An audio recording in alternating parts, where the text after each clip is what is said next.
कुछ घड़ियां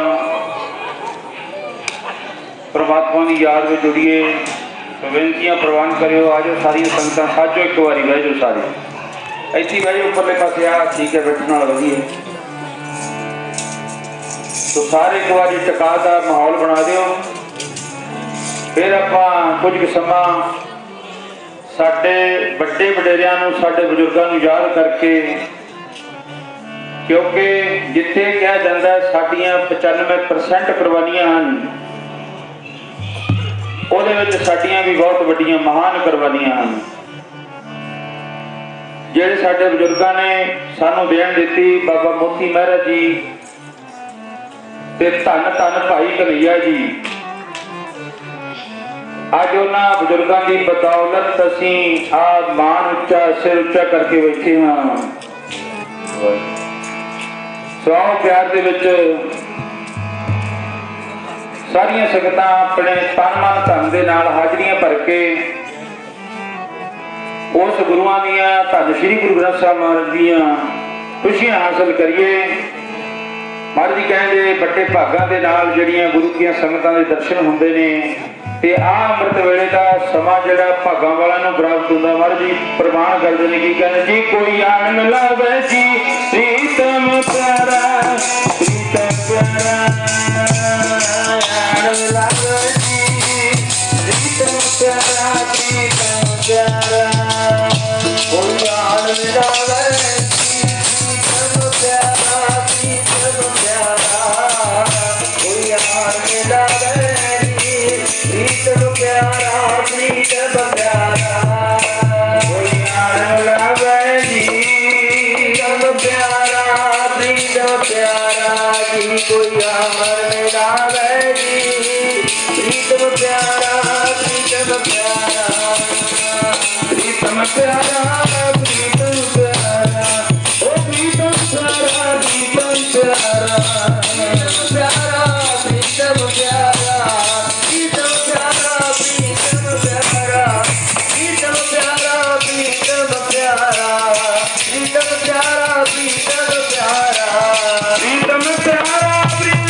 मेरे हर प्रीतम की कोई बात सुनावे सो भाई सो मेरा भी।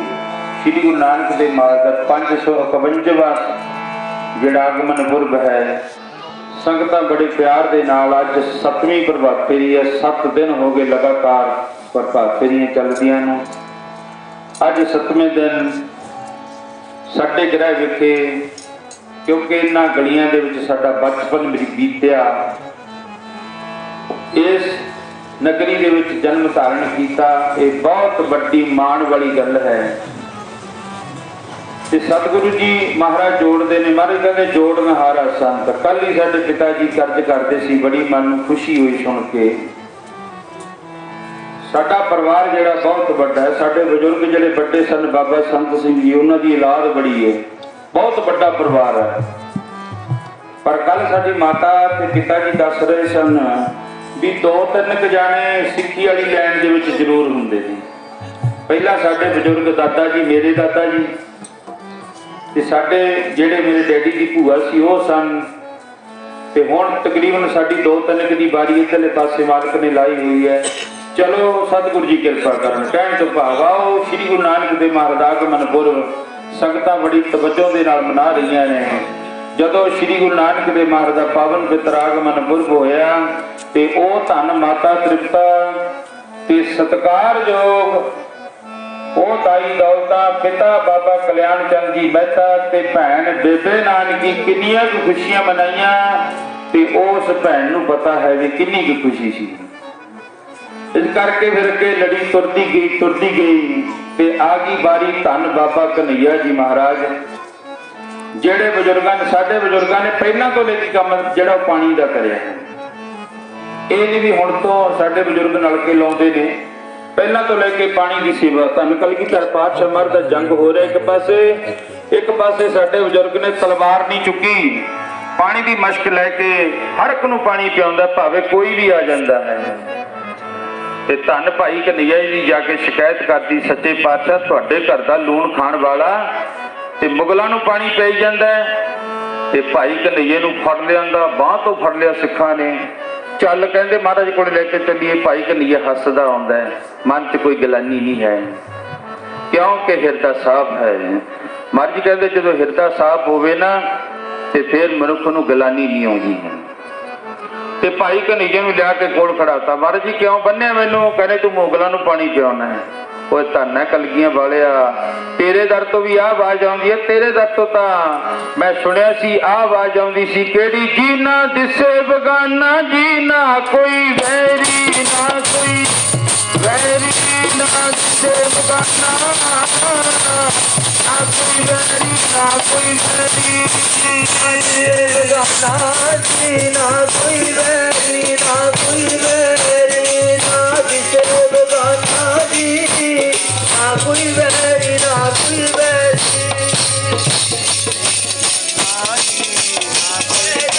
ਕੋਈ ਵੈਰੀ, ਨਾ ਕੋਈ ਵੈਰੀ, ਨਾ ਕੋਈ ਵੈਰੀ, ਨਾ ਕੋਈ ਵੈਰੀ, ਨਾ ਕੋਈ ਵੈਰੀ, ਨਾ ਕੋਈ ਵੈਰੀ, ਨਾ ਕੋਈ ਵੈਰੀ, ਨਾ ਕੋਈ ਵੈਰੀ, ਨਾ ਕੋਈ ਵੈਰੀ, ਨਾ ਦਿਸੇ ਬਗਾਨਾ ਜੀ, ਨਾ ਕੋਈ ਵੈਰੀ, ਨਾ ਕੋਈ ਵੈਰੀ, ਦਿਸੇ ਬਗਾਨਾ ਜੀ, ਕੋਈ ਵੈਰੀ, ਨਾ ਕੋਈ ਵੈਰੀ, ਬਗਾਨਾ ਜੀ, ਨਾ ਕੋਈ ਵੈਰੀ, ਨਾ ਕੋਈ ਵੈਰੀ, ਨਾ ਦਿਸੇ ਬਗਾਨਾ ਜੀ, ਨਾ ਕੋਈ ਵੈਰੀ, ਨਾ ਕੋਈ ਵੈਰੀ, ਨਾ ਦਿਸੇ ਬਗਾਨਾ ਜੀ, ਨਾ ਕੋਈ ਵੈਰੀ, ਨਾ ਕੋਈ ਵੈਰੀ, ਨਾ ਦਿਸੇ ਬਗਾਨਾ ਜੀ, ਨਾ ਕੋਈ ਵੈਰੀ, ਨਾ ਕੋਈ ਵੈਰੀ, ਨਾ ਕੋ ਵੈਰੀ ਨਾਹੇ ਬਗਾਨਾ, ਸਗਲ ਸੰਗ ਹਮ ਕੋ ਬਣ ਆਈ। ਪਿੱਛੇ ਵੇ ਸੁਣਿਆ, ਪਾਦੇ ਕੋਲੇ ਪੜਨ ਬਿਠਾਇਆ, ਪਾਦੇ ਨੂੰ ਆਪ ਪੜਾਇਆ, ਪੱਟੀ ਤੇ ਲਿਖਤਾ ਇੱਕ ਓੰਕਾਰ, ਇੱਕ ਮਸਤਾਨਾ ਜੋਗੀ, ਤੱਕਿਆ ਮੈਂ ਬਾਬਰ ਦੇ ਦਰਬਾਰ। ਅੱਜ ਸ੍ਰੀ ਗੁਰੂ ਨਾਨਕ ਦੇਵ ਮਹਾਰਾਜ ਸੱਚੇ ਪਾਤਸ਼ਾਹ ਜੀ ਪਿਤਾ ਜੀ ਕਹਿਣ ਲੱਗੇ ਕੋਈ ਕੰਮ ਨਹੀਂ ਕਰਦਾ। ਤੇ ਉਸ ਬ੍ਰਾਹਮਣ ਨੇ ਤਾਂ ਬੜਾ ਕੁਝ ਆਖਿਆ ਸੀ, ਇਹਦੇ ਛਤਰ ਚੱਲੂਗਾ, ਇਹ ਤਾਂ ਘਰ ਦੇ ਵਿੱਚੋਂ ਵੀ ਲਟਾਈ ਜਾਂਦਾ ਹੈ। ਭਾਈ ਸੰਤੋਖ ਸਿੰਘ ਜੀ ਨੇ ਲਿਖਿਆ ਆਪਣੇ ਸੂਰਜ ਪ੍ਰਕਾਸ਼ ਗ੍ਰੰਥ ਵਿੱਚ, ਗੁਰਪ੍ਰਤਾਪ ਸੂਰਜ ਗ੍ਰੰਥ, ਕਹਿਣ ਲੱਗੇ ਜਦੋਂ ਜਨਮ ਕੁੰਡਲੀ ਬਣਾਈ ਨਾ ਧੰਨ ਸ੍ਰੀ ਗੁਰੂ ਨਾਨਕ ਦੇਵ ਮਹਾਰਾਜ ਜੀ, ਉਹ 8 ਦਿਨ ਲੱਗੇ ਲਗਾਤਾਰ, ਉਹਨੂੰ ਸੋਧਦਿਆਂ 8 ਦਿਨ ਲਗਾਤਾਰ ਲੱਗ ਗਏ। ਤੇ ਫਿਰ ਪਿਤਾ ਬਾਬਾ ਕਲਿਆਣ ਚੰਦ ਜੀ ਮਹਿਤਾ ਕਹਿਣ ਲੱਗੇ ਐਡੀ ਕਿੱਡੀ ਕੁ ਵੱਡੀ ਜਨਮ ਪੱਤਰੀ ਹੈ ਜਿਹੜੀ ਤੁਸੀਂ ਹਜੇ ਤੱਕ ਨਹੀਂ ਬਣਾਈ। ਉਹਨੇ ਲਿਆ ਕੇ ਜਨਮ ਪੱਤਰੀ ਰੱਖ ਕੇ ਤੇ ਉੱਚੀ ਉੱਚੀ ਰੋਣ ਲੱਗ ਪਿਆ। ਉਹ ਕਹਿੰਦੇ ਰੋਂਦਾ ਕਿਉਂ? ਐ ਤਾਂ ਦੱਸਦੇ ਵੀ ਚੰਗਾ ਹੈ ਜਾਂ ਮਾੜਾ ਹੈ। ਕਹਿੰਦੇ ਇਹਦੇ ਵਰਗਾ ਤਾਂ ਇਹੋ ਹੀ ਹੈ, ਹੋਰ ਨਹੀਂ ਹੈ ਕੋਈ। ਜੈਸਾ ਸਤਿਗੁਰ ਸੁਣੀਂਦਾ ਤੈਸੋ ਹੀ ਮੈਂ ਡੀਠ, ਵਿਛੜਿਆ ਵੇਲੇ ਪ੍ਰਭੂ ਹਰ ਦਰਗਹਿ ਕਾ। ਇਹ ਪਹਿਲੇ ਦਿਨ ਗੱਲ ਆਖੀ ਕਿਹਨੇ? ਉਸ ਬ੍ਰਾਹਮਣ ਨੇ, ਪੰਡਤ ਹਰਦਿਆਲ ਨੇ। ਧੰਨ ਗੁਰੂ ਨਾਨਕ ਦੇਵ ਮਹਾਰਾਜ ਦੇ ਘਰ ਦੇ ਵਿੱਚ ਆ ਕੇ ਕੀ ਕਹਿੰਦਾ? ਉਹ ਰਸਤਾ ਤਾਂ ਦੇਣਗੇ ਸਮੁੰਦਰਾਂ ਦੇ ਪਾਣੀ, ਮੈਂ ਤਾਂ ਜੀ ਤੇਰੇ ਆਵਲ ਤੇਰੇ ਨੂੰ, ਦੇਣਗੇ ਸਮੁੰਦਰਾਂ ਦੇ ਪਾਣੀ, ਮੈਂ ਤਾਂ ਜੀ ਤੇਰੇ ਆਵਲ ਤੇਰੇ ਨੂੰ, ਰਸਤਾ ਦੇਣਗੇ ਸਮੁੰਦਰਾਂ ਦੇ ਪਾਣੀ। ਅਜੇ ਇੱਕ ਦਿਨ ਹੋਰ ਪਿਆ, ਤੁਸੀਂ ਤਾਂ ਮੈਨੂੰ ਉਹਨਾਂ ਦਾ ਥੱਕ ਗਏ ਫਿਰ ਆਪਾਂ ਨੂੰ ਕੀ ਕਹਿਣਗੇ, ਮੇਰੇ ਚਾਚਾ ਜੀ ਕਹਿਣਗੇ ਵੀ ਬੋਲਦੇ ਨਹੀਂ ਹੁੰਦੇ। ਮੈਂ ਤਾਂ ਬੜੇ ਮਾਣ ਨਾਲ ਆਇਆ ਇੱਧਰ। ਮੈਂ ਕਿਹਾ ਇੱਕ ਤਾਂ ਮੇਰੀ ਜਨਮ ਨਗਰੀ ਹੈ, ਦੂਜਾ ਜਿਹੜਾ ਮੰਦਿਰ ਬਣਿਆ ਨੇ ਆ ਸਾਹਮਣੇ ਇਹ ਉਦੋਂ ਛੋਟਾ ਜਿਹਾ ਸੀ, ਹੁਣ ਤਾਂ ਬਾਬਾ ਬਣ ਗਿਆ।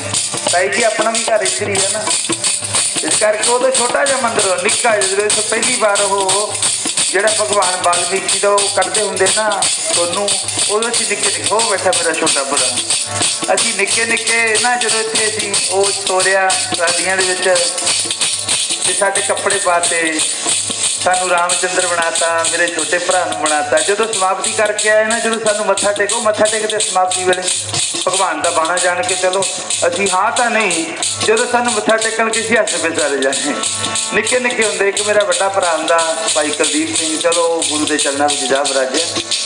ਅਸੀਂ ਛੋਟੇ ਛੋਟੇ ਹੁੰਦੇ ਜਦੋਂ ਆਹ ਮੰਦਿਰ ਦੇ ਵਿੱਚ ਖੇਡਦੇ ਹੁੰਦੇ, ਅੱਜ ਦਾਤੇ ਨੇ 4 ਚੰਨ ਲਾ ਦਿੱਤੇ।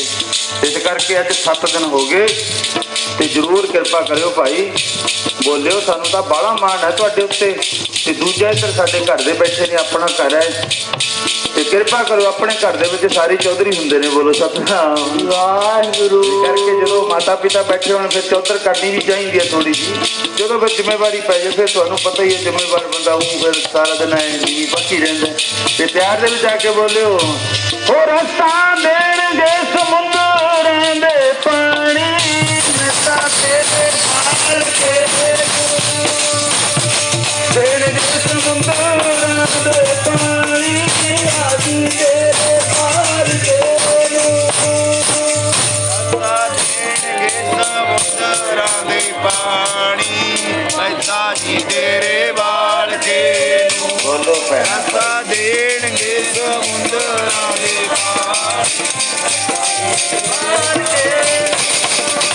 ਕਹੋਗੇ ਸਾਗਰ ਮਾਣਕ ਦੇਈ, ਕਹਿੰਦੇ ਤੇਰੇ ਇਸ ਪੁੱਤਰ ਨੂੰ ਨਾ ਜਿਹੜੇ ਸਮੁੰਦਰ ਵੀ ਰਸਤਾ ਦੇਣਗੇ। ਇਸ ਕਰਕੇ ਕਹਿੰਦੇ ਫਿਰ ਹੁਣ ਇਹ ਕੁਛ ਨਹੀਂ ਕਰਦਾ। ਫਿਰ ਧੰਨ ਗੁਰੂ ਨਾਨਕ ਦੇ ਮਹਾਰਾਜ ਸੱਚੇ ਪਾਤਸ਼ਾਹ ਜੀ ਨੂੰ ਕਹਿੰਦੇ ਪਿਤਾ ਬਾਬਾ ਕਲਿਆਣ ਚੰਦ ਜੀ ਮਹਿਤਾ ਨੇ ਮੱਝਾਂ ਖੋਲਤੀਆਂ ਵੀ ਚੱਕ ਡੰਡਾ, ਫਿਰ ਜਾ ਕੇ ਮੱਝਾਂ ਚਾਰ ਕੇ ਲਿਆ। ਪਿਤਾ ਜੀ ਦਾ ਹੁਕਮ ਮੰਨ ਕੇ ਧੰਨ ਸ਼੍ਰੀ ਗੁਰੂ ਨਾਨਕ ਦੇਵ ਮਹਾਰਾਜ ਜੀ ਮੱਝਾਂ ਲੈ ਕੇ ਚਲੇ ਗਏ। ਮੱਝਾਂ ਛੱਡ ਦਿੱਤੀਆਂ, ਉਹ ਖੇਤ ਵਿੱਚ ਵੜ ਗਈਆਂ ਸਾਰੀਆਂ, ਤੇ ਆਪ ਇੱਕ ਦਰਖਤ ਥੱਲੇ ਪੈ ਗਏ, ਆਰਾਮ ਕਰਨ ਲੱਗ ਗਏ। ਮੱਝਾਂ ਸਾਰੀਆਂ ਉਹ ਖੇਤ ਚਰ ਗਈਆਂ। ਜ਼ਿਮੀਦਾਰ ਆਇਆ ਭੱਜ ਕੇ, ਉਹਨੇ ਰਾਏ ਬਲਾਰ ਨੂੰ, ਸਮੇਂ ਦਾ ਰਾਜਾ ਸੀ, ਜਾ ਕੇ ਸ਼ਿਕਾਇਤ ਕਰ ਦਿੱਤੀ। ਕਹਿੰਦੇ ਆ ਦੇਖੋ ਤੁਹਾਡੇ ਜਿਹੜੇ ਉਹ ਪਟਵਾਰੀ ਨੇ ਨਾ ਪਿਤਾ ਬਾਬਾ ਕਲਿਆਣ ਚੰਦ ਜੀ ਮਹਿਤਾ ਮਹਾਰਾਜ, ਉਹਨਾਂ ਦਾ ਜਿਹੜਾ ਸੁਪੁੱਤਰ ਹੈ ਸਾਰੀ ਉਹ ਸਾਡੀਆਂ ਮੱਝਾਂ ਤੋਂ ਪੈਲੀ ਖਵਾ ਦਿੱਤੀ। ਮਸਾਂ ਫਸਲ ਹੋਈ ਸੀ, ਸਾਰੀ ਐਨ ਕਰਤੀ ਵਿਹਲੀ। ਰਾਏ ਬਲਾਰ ਆਇਆ, ਪਿਤਾ ਬਾਬਾ ਕਲਿਆਣ ਚੰਦ ਜੀ ਮਹਿਤਾ ਆਏ, ਦੇਖਿਆ ਜਦੋਂ ਗੁਰੂ ਨਾਨਕ ਦੇਵ ਮਹਾਰਾਜ ਜੀ ਪਏ ਨੇ ਤੇ ਉਹ ਪਰਛਾਵਾਂ ਜਿਹੜਾ ਨਾ ਛਾਂ ਦੂਸਰੇ ਪਾਸੇ ਚਲੀ ਗਈ, ਧੁੱਪ ਆ ਗਈ ਤੇ ਧੁੱਪ ਗੁਰੂ ਨਾਨਕ ਦੇ ਪਾਵਨ ਪਵਿੱਤਰ ਚਿਹਰੇ ਉੱਤੇ ਪੈਂਦੀ ਹੈ। ਤੇ ਉੱਥੋਂ ਇੱਕ ਉਹ ਸਰਪ ਨਿਕਲਿਆ, ਆ ਕੇ ਗੁਰੂ ਨਾਨਕ ਦੇ ਮੁਖੜੇ ਉੱਤੇ ਛਾਂ ਕਰ ਲਈ। ਸੱਪ ਛਾਂ ਨਹੀਂ ਕਰਦਾ ਹੁੰਦਾ, ਤੇ ਸੱਪ ਤਾਂ ਜੇ ਇੱਕ ਵਾਰੀ ਮੂੰਹ ਲਾ ਦੇਵੇ ਨਾ ਤੇ ਫਿਰ ਉਹ ਚੱਕ ਕੇ ਬਟਰੁੱਖ ਹੀ ਬਚਾਉਂਦਾ। ਬੋਲੋ ਸਤਨਾਮ ਸ੍ਰੀ ਵਾਹਿਗੁਰੂ। ਕਹਿੰਦੇ ਇਹਨੂੰ ਹਸਪਤਾਲ 'ਚ ਲੈ ਜਾਓ ਕਿਤੇ, ਪਰ ਗੁਰੂ ਨਾਨਕ ਨੂੰ ਛਾਂ ਕਰੀ ਬੈਠਾ। ਜਿੱਧਰ ਨੂੰ ਧੁੱਪ ਹੁੰਦੀ ਉੱਧਰ ਨੂੰ ਸੱਪ ਹੋ ਜਾਂਦਾ। ਰਾਏ ਬਲਾਰ ਨੇ ਆ ਕੇ ਦੇਖਿਆ, ਓਏ ਗੁਰੂ ਨਾਨਕ ਨੂੰ ਤਾਂ ਸੱਪ ਨੇ ਡਸ ਲਿਆ। ਸੱਪ ਦਾ ਤੇ ਸੂਰਜ ਦਾ ਦੋਨਾਂ ਦਾ ਰੌਲਾ ਪੈ ਰਿਹਾ। ਸੂਰਜ ਕਹਿੰਦਾ ਮੈਨੂੰ ਦਰਸ਼ਨ ਕਰ ਲੈਣ ਦੇ ਗੁਰੂ ਨਾਨਕ ਦੇ। ਸੱਪ ਕਹਿੰਦਾ ਮੇਰੇ ਵਿੱਚ ਬਹੁਤ ਜ਼ਹਿਰ ਹੈ, ਮੇਰੀ ਉਮਰ ਵੀ ਬਹੁਤ ਹੀ ਆ, ਮੈਂ ਢਿੱਡ ਘੜੀਸ ਘੜੀਸ ਧਰਤੀ ਉੱਤੇ ਤੁਰਦਾ, ਪਹਿਲਾਂ ਮੈਨੂੰ ਭਲਾ ਕਰਾ ਲੈਣ ਦੇ। ਤੇ ਦੋਨਾਂ ਦਾ ਆਪਸ ਵਿੱਚ ਸੱਪ ਨੇ ਛਾਂ ਨਹੀਂ ਕੀਤੀ, ਸੱਪ ਨੇ ਗੁਰੂ ਨਾਨਕ ਦੇ ਦਰਸ਼ਨ ਕੀਤੇ। ਉਹ ਮੇਰੀ ਜ਼ਹਿਰ ਜਿਹੜੀ ਦੂਰ ਹੋ ਜਾਵੇ ਕਰਕੇ ਆਓ। ਪਿਆਰ ਵਿੱਚ ਜਦੋਂ ਪਿਤਾ ਬਾਬਾ ਕਲਿਆਣ ਚੰਦ ਜੀ ਮਹਿਤਾ ਨੇ ਤੋਰਿਆ ਹੀ ਪੜ੍ਹ ਕੇ ਆਪਾਂ ਇੱਥੇ ਸਮਾਪਤੀ ਕਰੀਏ। ਸਮਾਪਤੀ ਵੱਲ ਜਾਈਏ। ਬਹੁਤ ਬਹੁਤ ਧੰਨਵਾਦ ਹੈ ਸਾਰੀਆਂ ਸੰਗਤਾਂ ਦਾ। ਪਿਤਾ ਬਾਬਾ ਕਲਿਆਣ ਚੰਦ ਜੀ ਮਹਿਤਾ ਕਹਿਣ ਲੱਗੇ, ਫਿਰ ਨਾਨਕ ਕਿਉਂ ਕਰ, ਨਾ ਤਾਂ ਤੂੰ ਪੜ੍ਹਦਾ ਤੇ ਨਾ ਤੈਨੂੰ ਕੋਈ ਬਿਮਾਰੀ ਹੈ, ਵੈਦ ਵੀ ਬੁਲਾ ਲਿਆ, ਹਰਦਾਸ ਵੈਦ, ਤੇ ਹੁਣ ਦੱਸਦਾ ਦੇ ਫਿਰ ਤੂੰ ਕਰੇਗਾ ਕੀ। ਫਿਰ ਆਹੀ ਕੰਮ ਕਰ ਲੈ। ਚੰਦ ਲੈਣਾ ਬਾਬਾ ਨਰੈਣ ਸਿੰਘ ਮੋਹਨ ਜੀ ਮਹਾਰਾਜ ਦੀਆਂ ਵਰਣਨ ਕਰੀਆਂ। ਉਹ ਕੀ ਕਹਿੰਦੇ, ਜੀ ਜਾ ਕੇ ਚਾਰ ਚਾਰ ਤੂੰ ਮੱਝੀਆਂ ਨੂੰ, ਜਾ ਕੇ ਚਾਰ ਨਾਨਕਾ, ਜਾ ਕੇ ਚਾਰ ਮੱਝੀਆਂ ਤੂੰ ਚਾਰ ਨਾਲ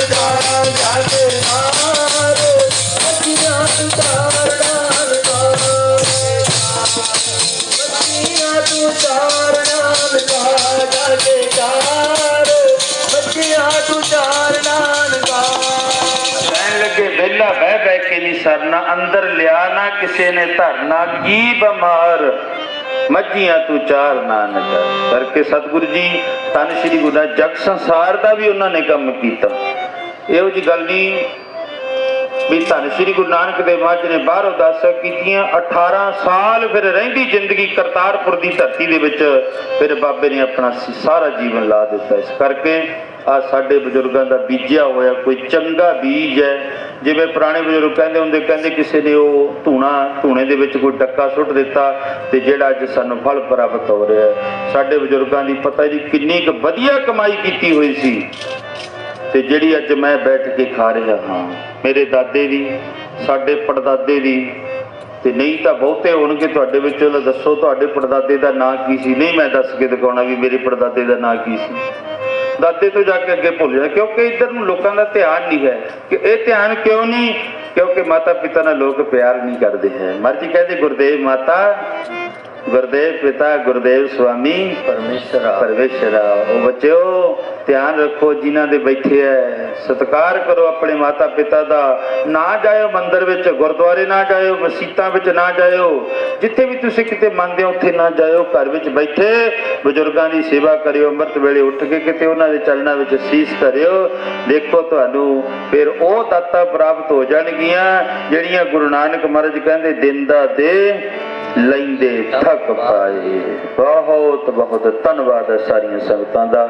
ਸਤਿਕਾਰਯੋਗ ਸਾਡੇ ਪਿਤਾ ਜੀ, ਉਹਨਾਂ ਦਾ ਧੰਨਵਾਦ। ਜਦੋਂ ਮੈਂ ਪਹਿਲੇ ਦਿਨ ਆਇਆ ਉਦੋਂ ਸ਼ੁਰੂ ਵੀ ਨਹੀਂ ਸੀ ਕਰਿਆ ਹਜੇ ਕੰਮ, ਤੇ ਇੰਨਾ ਚਾਅ ਚੜ ਗਿਆ ਵੀ ਸ਼ੁਕਰ ਹੈ ਸਾਡੇ ਘਰ ਪ੍ਰਭਾਤ ਫੇਰੀ ਆਊਗੀ। ਤੇ ਇਹ ਵੀ ਭਾਗਾਂ ਵਾਲਿਆਂ ਨੂੰ ਜਿਹੜਾ ਉਹ ਪ੍ਰਾਪਤ ਹੁੰਦਾ। ਮਹਾਰਾਜ ਜੀ ਕਹਿਣ ਲੱਗੇ, ਬਿਨ ਭਾਗਾਂ ਸਤ ਸੰਗ ਨਾ ਲੱਭੈ, ਬਿਨ ਸੰਗਤ ਮੈਲ ਭਰੀਜੈ ਜੀਓ। ਮਹਾਰਾਜ ਕਿਰਪਾ ਕਰੇ। ਇੱਕ ਅਰਦਾਸ ਜਿਹੜੀ ਆਪਾਂ ਰਜਾ ਨਹੀਂ ਕਰਦੇ ਆ, ਉਹ ਸਾਰੇ ਅਰਦਾਸ ਬੇਨਤੀ ਕਰਿਓ ਸੱਚੇ ਪਾਤਸ਼ਾਹ ਕਿਰਪਾ ਕਰੇ ਮੇਰਾ ਮਾਲਕ ਇਸ ਸਾਰੇ ਪਰਿਵਾਰ ਨੂੰ ਜੀ, ਸਾਰੇ ਪਰਿਵਾਰ ਨੂੰ ਸਿੱਖੀ ਦੀ ਦਾਤ ਦੇ ਦੇ। ਸਾਰੇ ਪਰਿਵਾਰ ਨੂੰ ਸਿੱਖੀ ਦੀ ਦਾਤ ਬਖਸ਼ ਦੇ।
ਪਰਿਵਾਰ ਦਾ ਸਤਿਕਾਰਯੋਗ ਸਾਡੇ ਚਾਚਾ ਜੀ, ਮੇਰਾ ਛੋਟਾ ਵੀਰ ਭਾਈ ਅਜੈ ਸਿੰਘ ਜੀ, ਹੋਰ ਵੀ ਜੋ ਸਾਡੇ ਚਾਚੀ ਜੀ ਤਕਰੀਬਨ ਜਿੱਦੇ ਤੋਂ ਪ੍ਰਭਾਤ ਫੇਰੀਆਂ ਸ਼ੁਰੂ ਹੋਈਆਂ ਉਹਨਾਂ ਨੇ ਨਾਲ ਹਾਜ਼ਰੀਆਂ ਭਰੀਆਂ। ਬੇਨਤੀ ਕਰਾਂ ਮੈਂ ਪਰਿਵਾਰ ਨੂੰ, ਕੱਲ੍ਹ ਨੂੰ ਅਖੀਰਲੀ ਪ੍ਰਭਾਤ ਫੇਰੀ ਹੈ ਤੇ ਕੱਲ੍ਹ ਨੂੰ ਵੀ ਤੁਸੀਂ ਵੀ ਉੱਥੇ ਦਰਸ਼ਨ ਦਿਓ। ਉੱਧਰਲੇ ਪਾਸੇ ਭੋਗ ਤੇ ਵੀ ਆਇਓ ਤੇ ਜੇ ਹੋ ਸਕਦਾ ਮੇਰੇ ਵੀਰ ਨੂੰ ਮੈਂ ਬੇਨਤੀ ਕਰਾਂ ਕੱਲ੍ਹ ਨੂੰ ਫੇਰ ਉੱਠ ਖੜੀਆਂ ਸਵੇਰੇ ਕਰਕੇ। ਲੱਗਦਾ ਤਾਂ ਹੈ ਮੁਸ਼ਕਿਲ ਕਿਰਨ ਦਾ, ਪਰ ਜਦੋਂ ਕਿਤੇ ਇਹ ਸੁਭਾਅ ਬਣ ਜਾਵੇ ਨਾ। ਹੁਣ ਸਾਡਾ ਨਿੱਕਾ ਜਾਊ ਪਤਾ ਨਹੀਂ ਕਿੱਧਰ ਗਿਆ, ਉਹ 3 ਵਜੇ ਉੱਠ ਖੜਦਾ। 3 ਵਜੇ ਮਾੜੀ ਜੀ ਬਾਲਟੀ ਖੜਕਣ ਨਹੀਂ ਦਿੰਦਾ ਹੈ ਤੇ ਉਸੇ ਵਕਤ ਉੱਠ ਕੇ ਉਹ ਉਵੇਂ ਹੀ ਨਾ ਰਜਾਈ ਦੇ ਵਿੱਚੋਂ ਹੀ ਤੁਰ ਪੈਂਦੇ ਸਿੱਧਾ, ਨਾ ਉਹਦੇ ਜਰਾਬਾਂ ਪਾਈ ਹੁੰਦੀਆਂ ਨਾ ਕੁਝ ਹੋਰ। ਸਾਨੂੰ ਇਹ ਡਰ ਲੱਗਦਾ ਵੀ ਕਿਤੇ ਠੰਡ ਨਾ ਲੱਗ ਜਾਵੇ, ਪਰ ਠੰਡ ਇੱਥੇ ਹਟਣ ਵਾਲੀ ਹੈ। ਬੋਲੋ ਸਤਨਾਮ। ਇਹ ਗੁਰੂ ਨਾਨਕ ਦਾ ਘਰ ਠੰਡ ਹਟਾਉਂਦਾ ਹੈ, ਲਾਉਂਦਾ ਨਹੀਂ ਹੈ। ਇਸ ਕਰਕੇ ਜ਼ਰੂਰ ਬੇਨਤੀਆਂ ਪ੍ਰਵਾਨ ਕਰੋ। ਮਹਾਰਾਜ ਕਿਰਪਾ ਕਰੇ ਸਾਡੇ ਕੇਵਲ ਤੇ ਕੇਵਲ ਸਾਰੇ ਵੱਡਿਆਂ ਦੇ ਵਿੱਚੋਂ ਇਹੀ ਇੱਕ ਫੁੱਲ ਰਹਿ ਗਏ ਜਿਨ੍ਹਾਂ ਨੂੰ ਅਸੀਂ ਦੇਖ ਦੇਖ ਕੇ ਜਿਉਂਦੇ ਹਾਂ। ਹੋਰ ਬੜੇ ਸੀ ਦੇਖਦਿਆਂ ਸਭ ਚਲੇ ਗਏ, ਪਰ ਇੱਕ ਸਾਡੀ ਸਭ ਤੋਂ ਵੱਡੀ ਨਿਸ਼ਾਨੀ ਜਿਹੜੀ ਯਾਦਗਾਰ ਹੈ ਸਾਡੀ, ਜਿਵੇਂ ਸਾਡੇ ਮੇਰੇ ਪੋਤਰੇ ਨੂੰ ਮਾਣ ਹੈ ਵੀ ਸਾਡਾ ਪੜਦਾਦਾ ਬੈਠਾ ਹੈ। ਵਿਆਹੁਣ ਗਏ, ਉਧਰੋਂ ਜਦੋਂ ਆ ਮੁੰਡੇ ਨੂੰ ਨਾ ਉਧਰਲੇ ਘਰ ਵਾਲੇ ਕਹਿਣ ਲੱਗੇ, ਮੁੰਡੇ ਦੇ ਸਹੁਰੇ ਜਿਹੜੇ ਕਹਿੰਦੇ ਵੀ ਇਸ ਆਹ ਕੁੜੀ ਦੇ ਕਹਿੰਦੇ ਦਾਦਾ ਦਾਦੀ ਬੈਠੇ ਨੇ। ਤੇ ਮੈਂ ਵੀ ਉੱਠ ਖੜਿਆ ਉਹਦੀ, ਮੈਂ ਕਿਹਾ ਵੀ ਇਹ ਨਾ ਕਹੋ ਵੀ ਸਾਡੇ ਮੁੰਡੇ ਦੇ ਵੀ ਦਾਦਾ ਦਾਦੀ ਬੈਠੇ ਨੇ ਇੱਥੇ ਹਾਜ਼ਰ ਨੇ। ਤੇ ਮਹਾਰਾਜ ਇਸੇ ਤਰ੍ਹਾਂ ਇਹਨਾਂ ਨੂੰ ਤੰਦਰੁਸਤੀ ਦੀਆਂ ਦਾਤਾਂ ਬਖਸ਼ੇ। ਤੇ ਸਾਡੇ ਵਾਸਤੇ ਸਭ ਤੋਂ ਵੱਡਾ ਜੇ ਗੁਰੂ ਨਾਨਕ ਦਾ ਖਜ਼ਾਨਾ ਕਹੀਏ ਤਾਂ ਸਾਡੇ ਬਜ਼ੁਰਗ ਹਨ, ਕਿਉਂਕਿ ਬਹੁਤ ਮਾਣ ਦਿੰਦੇ ਨੇ। ਬਾਜ਼ਾਰ ਵਿੱਚ ਵੀ ਜਦੋਂ ਵੀ ਜਾਂਦੇ ਆ ਆਉਨੇ ਆ, ਬਸ ਬੰਦਾ ਇੱਕ ਪ੍ਰੇਮ ਦਾ ਹੀ ਭੁੱਖਾ, ਹੋਰ ਲੈਣ ਲੋਣ ਨੂੰ ਕੁਝ ਨਹੀਂ ਹੁੰਦਾ। ਪ੍ਰੇਮ ਨਾਲ ਬੁਲਾ ਲੈ ਭੱਜ ਕੇ। ਮਹਾਰਾਜ ਕਹਿੰਦੇ ਜਿਨ ਪ੍ਰੇਮ ਕੀਓ ਤਿਨ ਹੀ ਪ੍ਰਭ ਪਾਇਓ। ਇਸੇ ਧਾਰਨਾ ਦੇ ਨਾਲ ਮੈਂ ਸ਼ਲੋਕ ਅਰਦਾਸ ਫਿਰ ਸੰਗਤਾਂ ਨੇ ਜਲ ਪਾਣੀ ਛਕਣਾ ਹੈ। ਮਾਝੀ ਕਹਿੰਦੇ ਜੇ ਤੂੰ ਕਿਸੇ ਨੂੰ ਆਪਣਾ ਬਣਾਉਣਾ ਨਾ ਹੈ ਪਿਆਰ ਦੇ ਨਾਲ, ਫਿਰ ਇੱਕੋ ਹੀ ਕੰਮ ਕਰੀ, ਫਿਰ ਤੂੰ ਆਹ ਦਵਾਈ ਤੈਨੂੰ ਖਾਣੀ ਪਊ। ਕਿਹੜੀ? ਬਾਬਾ ਤਰ ਸਿੰਘ ਜੀ ਮਸਤੂਆਣਾ ਸਾਹਿਬ ਵਾਲੇ ਮਹਾਂਪੁਰਖ ਕਹਿੰਦੇ ਸੀ, ਉਹ ਜੇ ਤੂੰ ਚਾਹੁੰਦਾ ਹੈ ਕਿਸੇ ਦਾ ਮਨ ਜਿੱਤਣਾ ਤਾਂ ਬੇਨਤੀ ਦਾ ਪਾਲਣ ਜੇ ਤੂੰ ਚਾਹੁੰਦਾ ਹੈ ਕਿਸੇ ਦਾ ਮਨ ਜਿੱਤਣਾ ਤਾਂ ਬੇਨਤੀ ਦਾ ਪਾਲਣ ਜੇ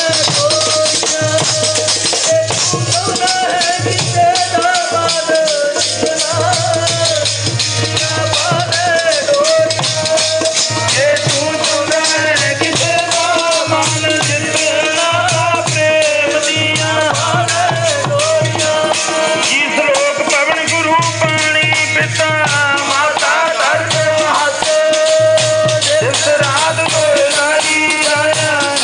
ਜਿੱਤਣਾ